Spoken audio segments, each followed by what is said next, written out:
Hello and welcome to Revision Tips for SIPS Level 6 Professional Diploma in Procurement and Supply. This is Module 5, which is Strategic Programme Leadership. And it's Learning Outcome 3, which is to understand the role of culture in achieving programme success.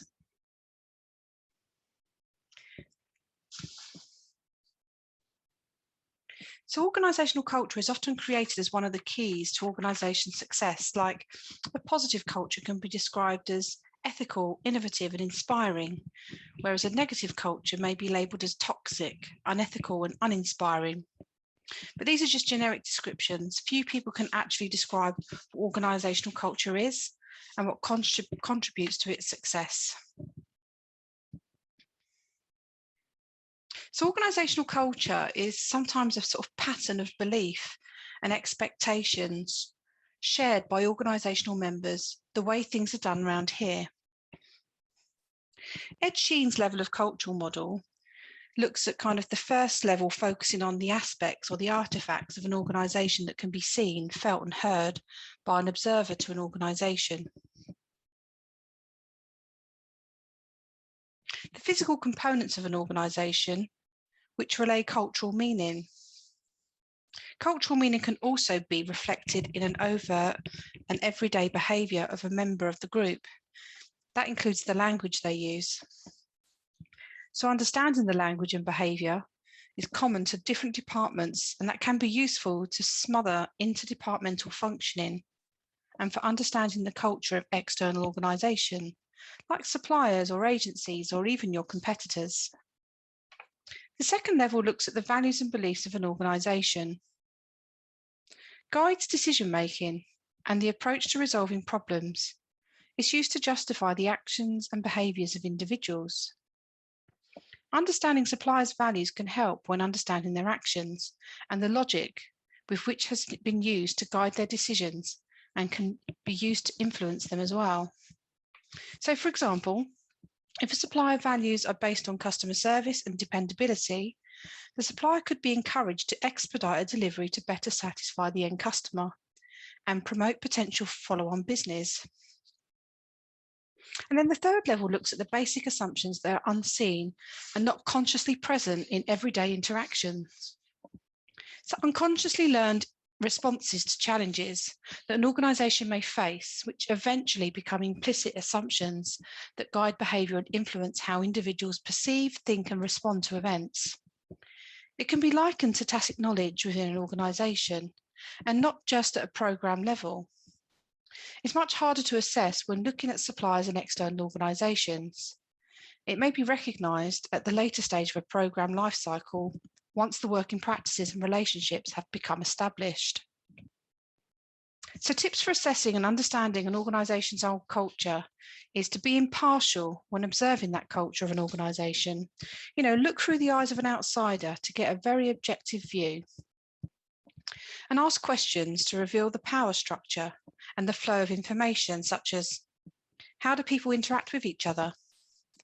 How do senior managers interact with the shop floor workers, if at all? Look for displays of emotion, which indicates displays of values which are inherent in any organisation. What individuals get excited or upset about, why conflict occurs and the engagement of members. And watch out for things which are not there. This can show that an organisation view as important, such as lots of reports and charts and facilities dedicated to a programme may indicate that the success of the programme is measured by key metrics.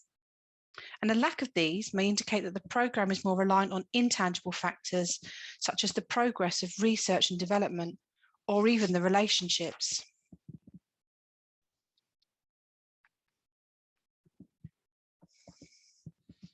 So now we're going to look at the ingredients of culture. Culture is the underlying element of an organisation, which brings individual members together and provides the guiding principles for making decisions and working practices in order to achieve the organisation's goals. But the culture of an organisation can be challenging to manage, as its blend of behaviours are constantly changing. And there are some key influences that are acknowledged that play a decisive role in the development of any culture. Firstly, it's to do with the history of an organisation, which events have occurred from the stories of how the organisation was formed to its age and the philosophy of its owners. So mergers, reorganisations, new leaderships, all of these can have sudden impacts on the culture. And then primary function and technology is next. This will have an important influence on culture, but it includes a range and quality of products that are manufactured, which translate into the processes which are used, the reputation of the organisation, and the type of suppliers which are used. But the primary function of an organisation will also determine what technology is used and the extent to which it's used. Let's move on to strategy. Most businesses aim to make a profit through their activities, and this in itself is not the only metric by which management is measured. We look at things like sustainability and long-term growth, and the focus on these measures will give an indication as to the culture of an organisation. The size, broadly speaking, larger businesses have more formalised structures in order to coordinate a large number of individuals. But along with formal structures come formal cultures, not only at the organisational level, but also in the emergent subcultures in different departments. Location is the physical, geographical location and physical environment. This also can have a major influence on culture. So if you're located in a rural business park or in the city centre, it will affect the suppliers, customers, and types of staff that you employ.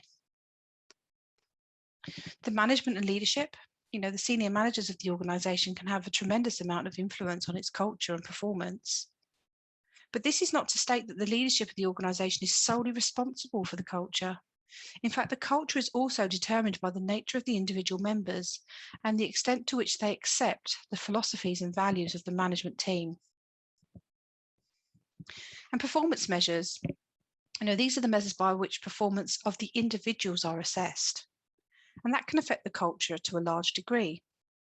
So for example, salespeople will have quantitative monthly or quarterly targets to meet, and as such are typically self-motivated or pressured to meet these targets.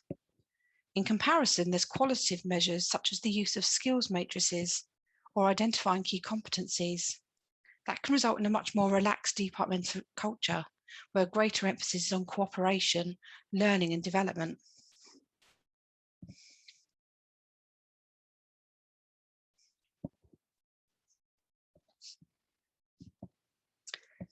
Now we're going to look at the cultural web, and the 6 elements that make up the paradigm include stories. These are past events that have occurred and which colleagues are familiar with, typically shared by management to highlight what the company sees as its successes. But it also identifies key values and attributes that management wish to promote in the workforce. For example, a story about the founder starting a company with a $1,000 loan will promote an entrepreneurial culture. Then we have the symbols, the visual representations of the company. That ranges from the logo to the layout to the dress code of the office. And reflect to some degree on the attitude taken to work and how situations are handled. A formal structured office with uniform corporate colours and formal business wear may indicate a process-driven company. An open plan office with a variety of colour schemes and no requirement for formal business wear may indicate a more relaxed company, which encourages creativity. Then we've got the power structure. This refers to the individuals or teams that have the greatest influence on decisions, operations, and strategic direction of the business. Organisational culture, both the hierarchy of the organisation and any informal structures which arise from social interactions in the office. The control systems is the way in which an organisation is controlled, like financial measures or quality systems or even the rewards packages. This is going to influence the culture of the organisation. An organisation with an emphasis on control is likely to focus on process and output.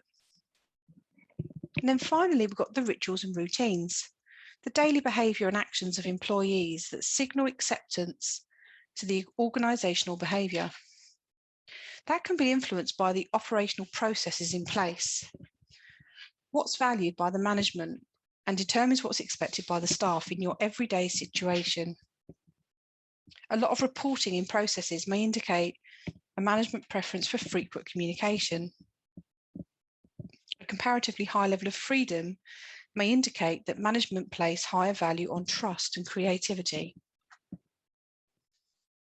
But every organisation will display a mix of cultural types within its own unique culture.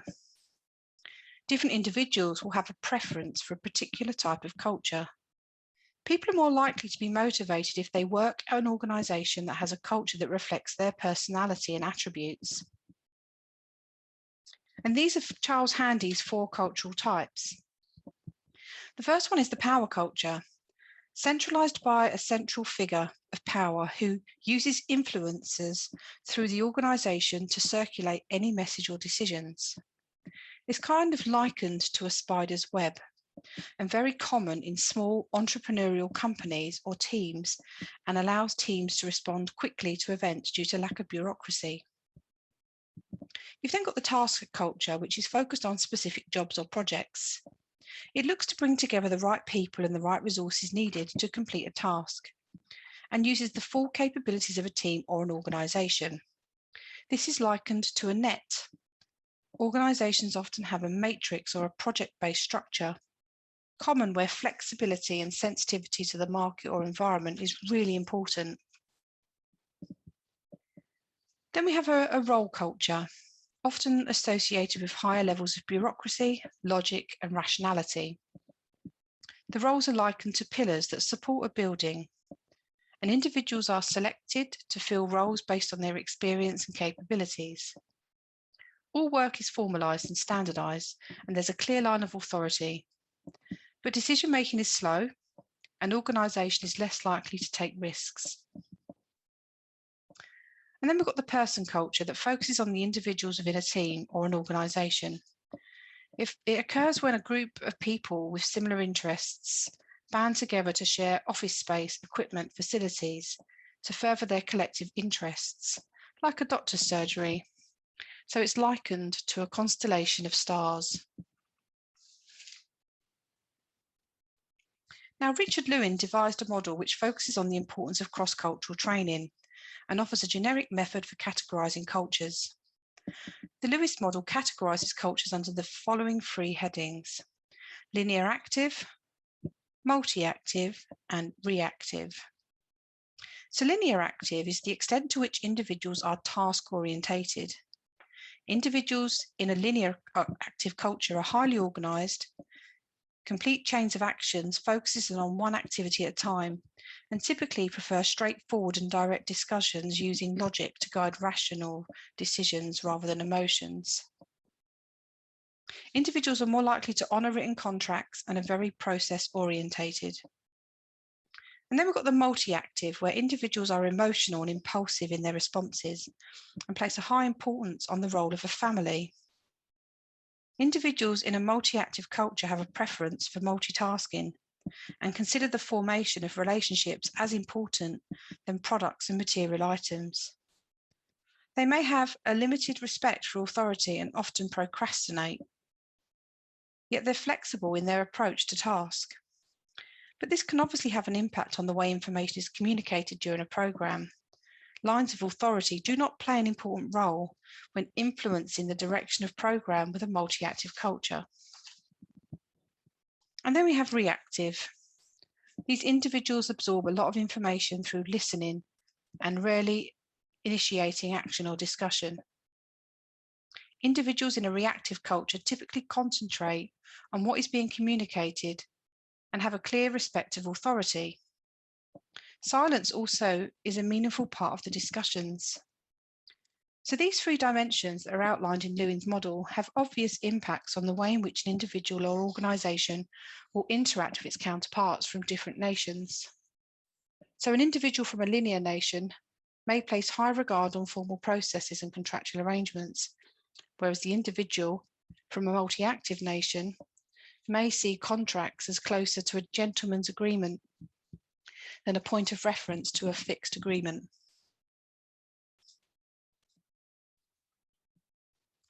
Now, Hofstede's work on cultural dimensions examines differences between different nationalities and how they may work together and where challenges may lie.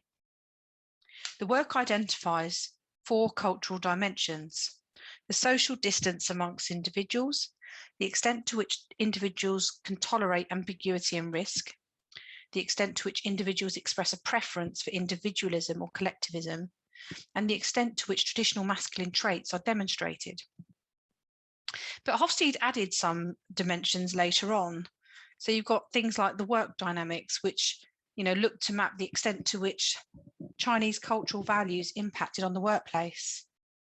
But mapping the cultural dimensions of a nation makes it possible to explain or predict the culture of an organisation that's located there.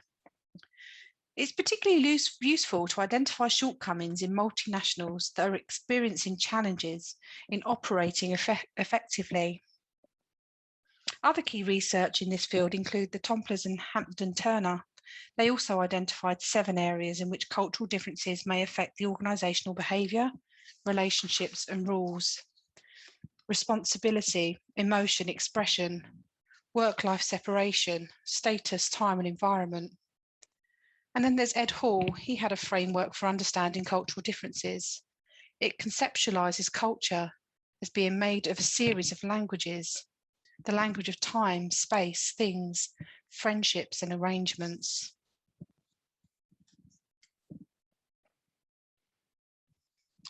So language which is used can have an impact on the process used within an organisation.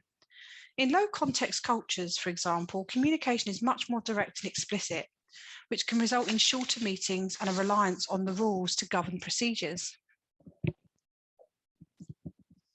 So language is seen as one of the ways in which the culture of an organisation is shaped, and is seen as one of the ways that, I suppose, it's evidenced through the use of press releases, tender descriptions, company policies, and so on. And there's a lot of research into whether or not the language spoken influences to some extent, or it could be argued that individuals are not able to think of the concepts that they do not have the words for. So on the left-hand side, what you're seeing here is the model of communication. So what is showing you here is that sometimes once the receiver receives the message, the way the individual processes the message will have an impact on the quality of communication. And that has an effect on the resulting feedback loop. So there could be regular misunderstandings caused by emails that the person reads the message in a way that it wasn't intended by the sender.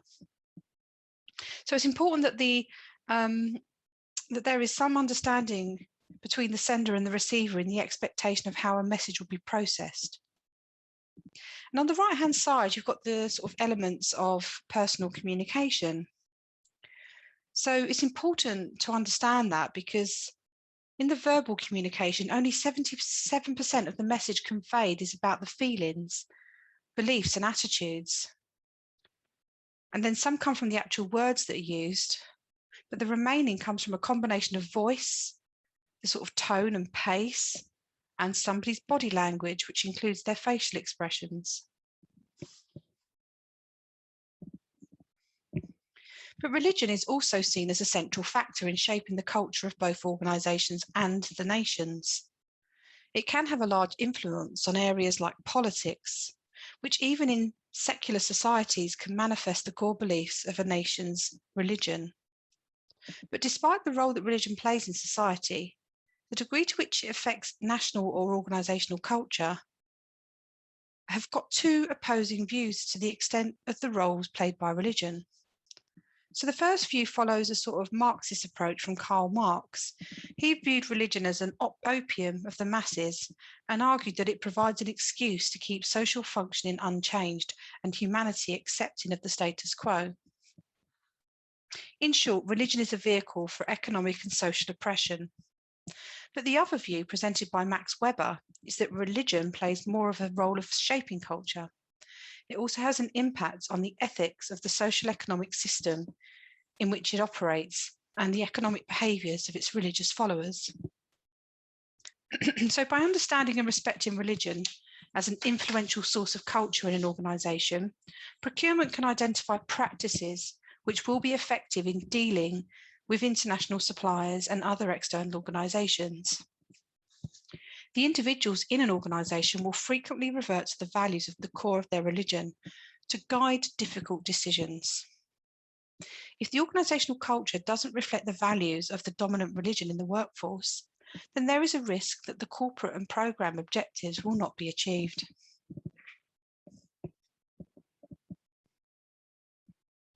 So once individuals join on organisations, they need to go through a process of learning. That's the company's ropes and the nuances of getting things done. So socialisation is the way in which individuals who are new to a company begin to understand the organisational culture and the values, but also the behaviours expected from them.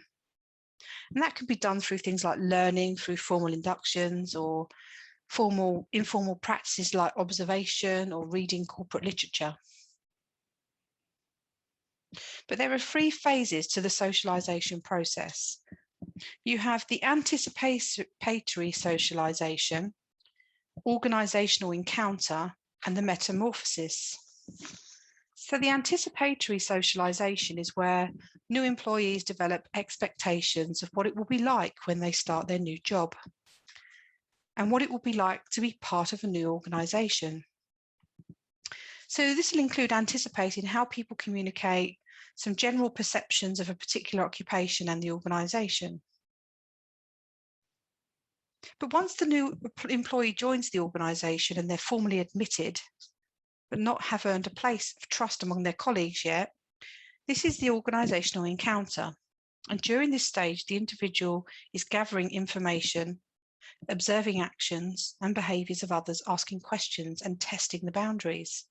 So uncertainty, information availability and source of information will affect the individual's ability to assimilate.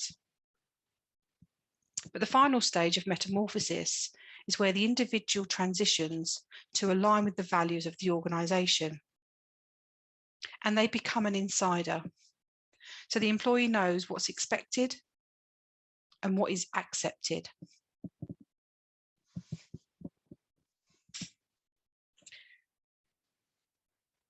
So Varner and Varner state that culture does not act in isolation.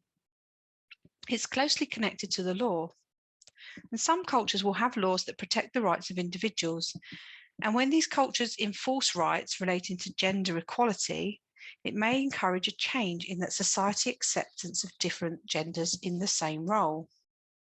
But despite the growth of international laws to regulate activities of organisations, the domestic law of a country are still crucial to protecting the interest of any workforce. So any organisation looking to engage with suppliers or stakeholders from another nation needs to be aware of the applicable nations and national and international laws and try to reconcile those laws and practices where possible. But if it isn't possible, you may need to change your practices and explain the reasoning behind that change.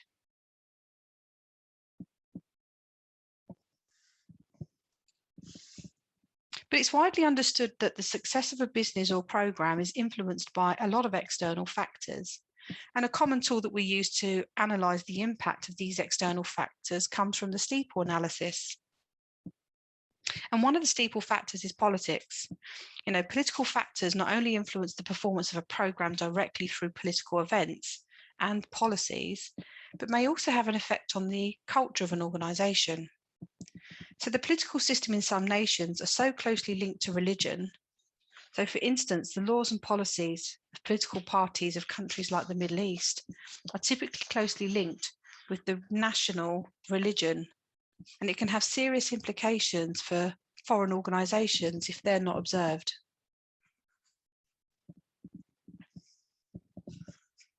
And as international organisations look to expand, they need to be aware of the talent pool that they're looking to recruit from and understand how to attract the desired individuals. Differences in the education system of different nations can make it challenging to identify which candidates have the right skill profile and determine how to gain access to these individuals. So for example, the age at which individuals graduate is going to differ depending on the length of time they are studying. In the United States, the average college graduate is younger than a European graduate, and this can create challenges where a young individual is assigned to manage an individual with more education and experience.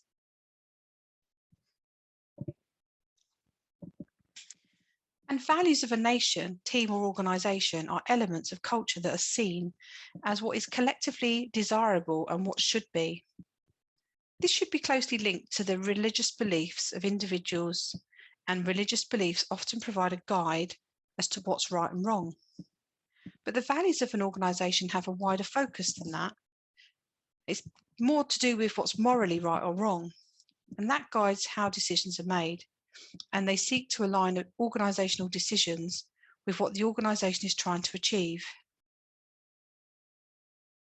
So on the screen, you're looking at the competing values framework that has 4 dimensions. You've got the human relations model, which emphasises flexibility, and it focuses internally on employee morale, human resource development, and group cohesion.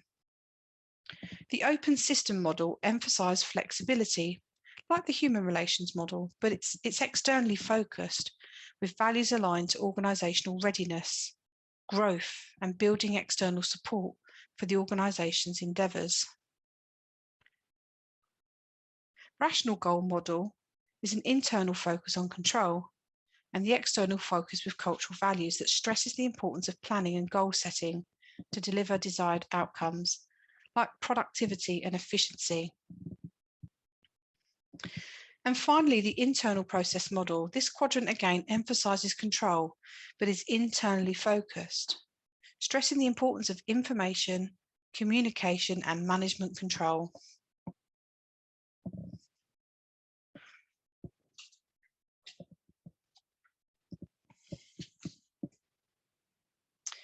One topic that has long intrigued researchers in the business world is the link between the individual and their profession.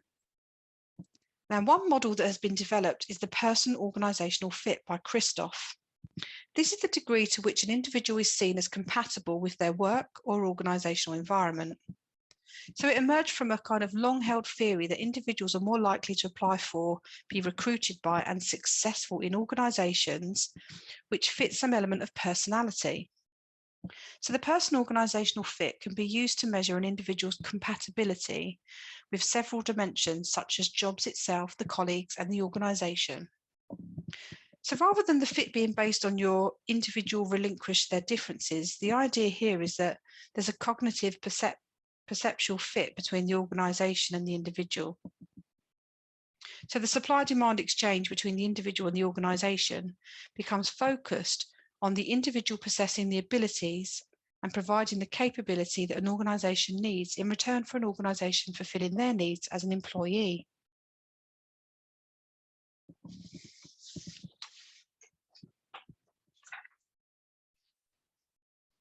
Now, the effect that an organisational culture has on its organisation can be really, really significant. You know, a cohesive culture that aligns employees to the purpose of the organisation can have a positive effect.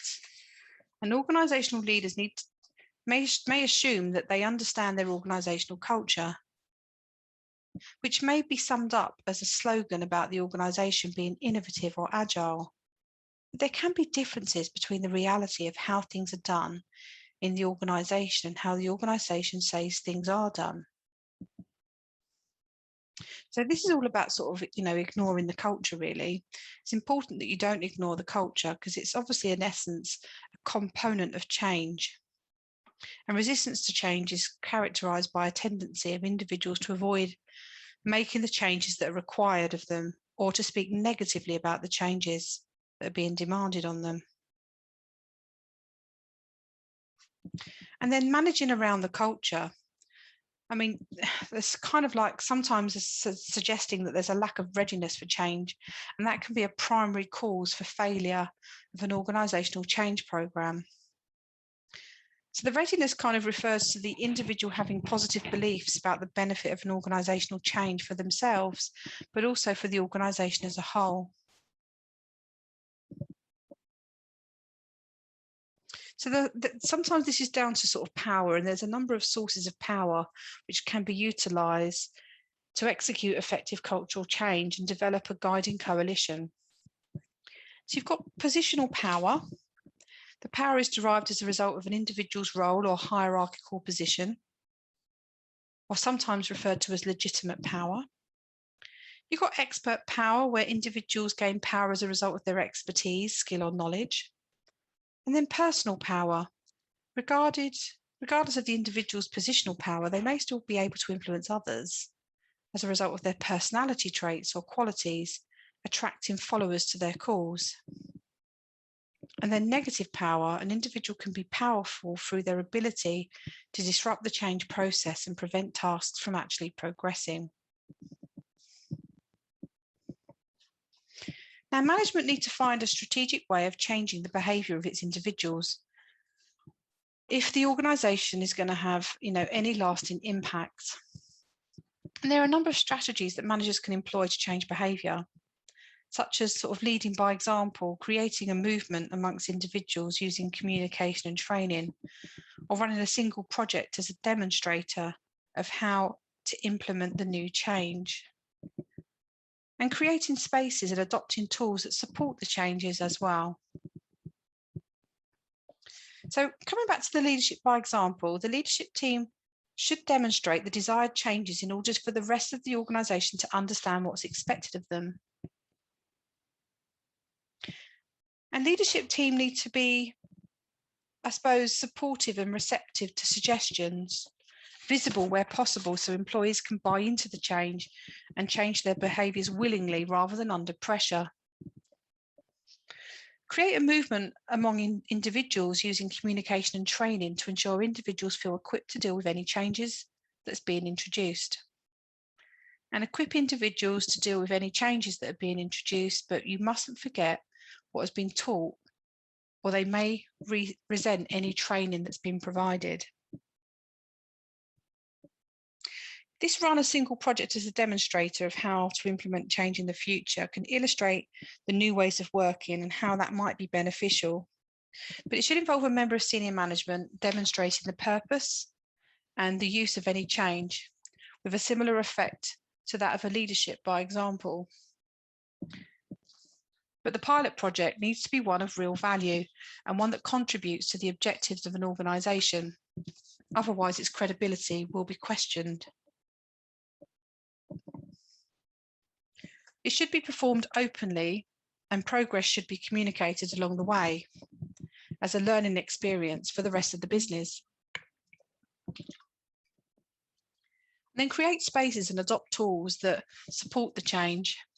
That can take the form of a dedicated meeting room or a coffee table in the kitchen, where ideas, discussions, data research, and progress reports can be shared. This encourages individuals to participate in the adoption of the process change and consequently change their own behaviours.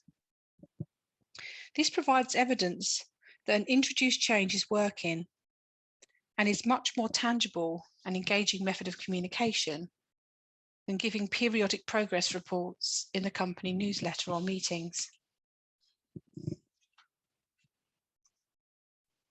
Now, one of the reasons that change is challenging to implement is because the basic survival rationale is that if a process or strategy has worked so far, there's no need to change it. But in the absence of an immediate threat, individuals will continue to do what they've always done. This includes their core values and cultures, as they will have seen them and served them well up to that point in time.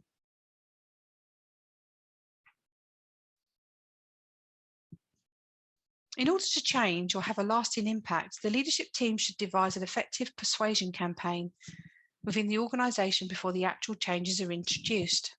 It could be weeks or even months ahead, but the aim is to get the individuals to respond to tough messages, question old assumptions, and consider new ways of thinking and doing things. So obviously you can do this through education and persuasion.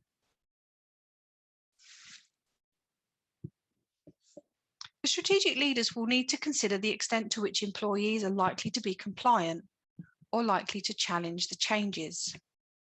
One approach is that individuals who are likely to challenge change need to be persuaded or educated. So it's critical that they can buy into the change themselves. But another view is that individuals are basically compliant and will do what's asked of them. but the latter is more likely to be true where the culture of society recognises and respects formal structures and hierarchies.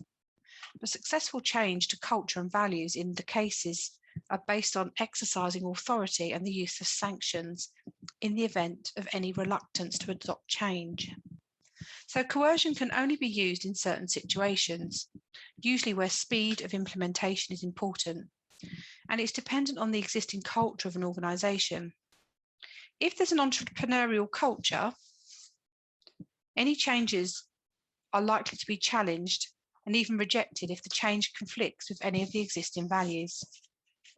So coercion is the forced adoption of any change and can either be done explicitly through the threat of job losses or implicitly through restricting promotion possibilities. In practice, people are living in fear.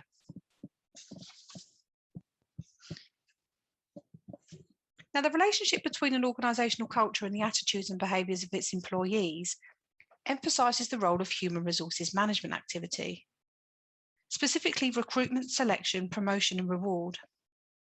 And HR can contribute to cultural development of an organisation by providing information on the profile of employees needed to deliver the organisation's strategic goals. And they do this via their recruitment and selection and identifying existing knowledge and skills base within the organisation and developing HR operating practices in career management. So it's an iterative and ongoing process that's designed to meet business needs and respond to organisational demands of people.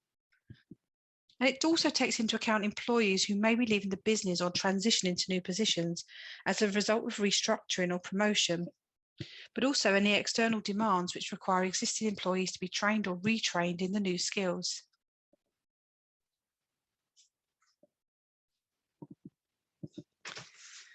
Now, when an organisation makes a conscious effort to change its culture, it's often linked to reorganisation and redundancies. So the culture of an organisation can be viewed as a method of managing performance by securing greater commitment and identifying the values of an organisation. But when the organisation is not performing at the level it's expected, this usually calls for a cultural change, sometimes necessitating the need for a reduction in staff in order to cut costs. And the challenge then becomes to maintain or improve performance with fewer resources. So this often leads to resentment towards the leadership team. Now, redundancy packages can be used as a tool for supporting cultural change, but organisations must consider the context in which redundancies are taking place, as well as all the previous track records with regards to redundancies. So employment law may prevent an organisation using redundancy to remove individuals purely on the grounds of cultural fit. But organisational design and the development of job descriptions can have a significant impact on the culture of a business, making sure the structure of an organisation helps to support the development of the culture that the organisation is seeking. And that's the end of Learning Outcome 3. Thank you for watching.